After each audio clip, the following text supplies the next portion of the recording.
After a storm had damaged the roof last winter, she knew that they were contemplating selling even more land. But without land, there'd be no income from rent and farming. It was a vicious circle. Carole had offered to give them some money to make the repairs. Her job in London paid well, and as it was still just her, she'd only her mortgage to consider. But her father was a proud man. He'd refused her offer of help, and that of her brother's. She wished he hadn't, because then he might still be alive and well at home with her mother. The color of the setting sun gave the big granite stone a red hue. The white crystals embedded within it reflected the sky, and Carole wondered if perhaps this was the real reason why the stone had got its name, and not because of some old folk tale.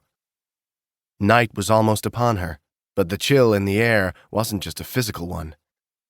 Although the stones were supposed to protect her family and the village, she'd always found the place creepy. It was as though 1,000 ghosts silently stood among them, watching her, waiting for her to join them. She didn't believe in ancient curses or vampires. She wasn't even sure she believed in an afterlife, but something had drawn her here to say goodbye to her father in the spot on which he died. The earth beneath the bloodstone had been replaced, but it was clear to see where it had been disturbed, and she laid the bouquet of flowers on top. As she bent down, she heard a noise. It sounded like a voice coming from across the field behind her. She didn't catch what the voice said, apart from one word, which sounded like blood. Had it been the rustle of her coat, a bird, or the sound of someone on the road a few hundred yards away? Carole looked around her and realized she was isolated and alone. As the sun dipped below the waves, her heart began to beat faster. She should go and see how her mother was getting on. She was probably worried. Carole had been gone a while. The chill sea breeze was making her cheeks and chin numb, the type of wind that, should it go up a few notches, would give you a headache.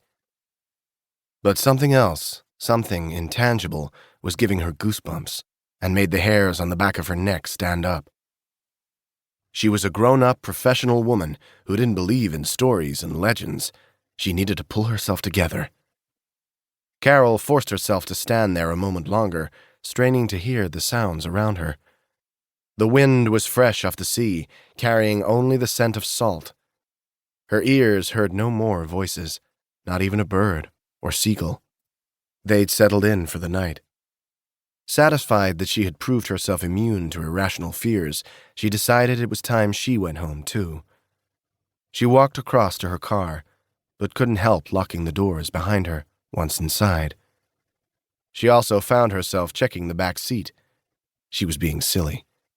It wasn't like her to feel on edge, but she rationalized it as being the effects of grief. The sudden loss of a parent had shaken her world.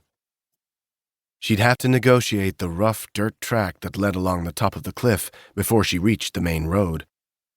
It was bumpy, and so she'd need to take it very slowly, turning her headlights on full beam so she could spot any large rocks that might tear a tire. She'd been stupid coming here so late. It would have been far safer in daylight. Before she turned her engine on, Carole took her mobile phone from her handbag and dialed her parents' home. It rang 4 times and was eventually picked up by the answer phone. She nearly ended the call, but she was worried her mother might be getting concerned and had simply been unable to reach the phone in time, so she spoke to the answer phone. Or was it that she needed the comfort of feeling like she was talking to someone and she wasn't totally alone out here? "Hi, Mum. I'm just leaving the Bloodstone. I brought some flowers from us all for Dad, but I'm heading back." Carole didn't finish her sentence. In her rearview mirror, she saw a hideous sight coming through the bushes.